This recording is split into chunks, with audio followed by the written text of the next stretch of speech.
Very simple one. Is there anything you would have done differently? I think, yeah, maybe if I lead with that, and it's pretty obvious when you state the bleeding obvious, is always bear the end in mind.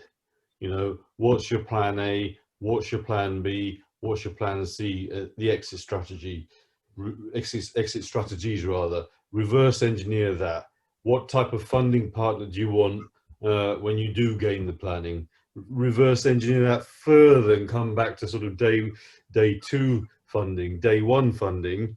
And I think Crowd Property is probably one of the first lenders that I would feel comfortable discussing a funding strategy for unconsented schemes from day one.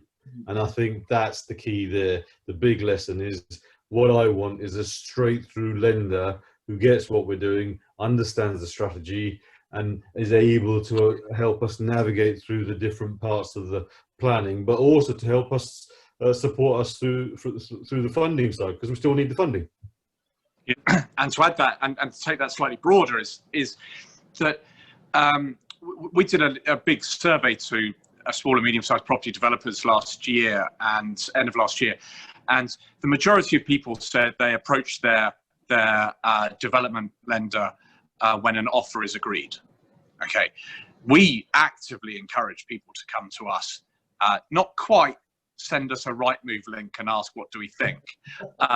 You know, considered thought being put into it, but by coming to us early, we can help be the second pair of eyes on things. We can just stop you wasting time on stuff that we don't think would stack up. You might have a different opinion, but and ultimately we can give you the speed and certainty that vendors typically want, and we can give you backing going into that negotiation. And we've seen many instances where someone backed by us and our commitment to funds have not been the highest payer in the auction for that property, whether real auction or not real auction, you know, sort of just through agents or whatever.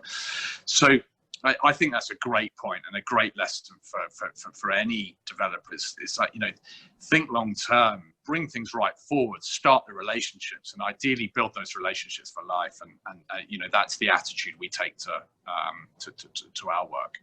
I think you've hit the nail on the head there, Mike, in terms of lenders being almost seen as a necessary evil or a means to an end, when actually there's so much more to a lender than just the rates that they charge.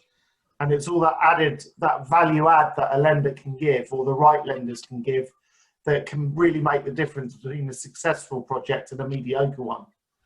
So having all that added resource that you're willing to give, rather than one side of the fence and the other in terms of borrower and lender, it's absolutely essential. Yep. Yep, for sure.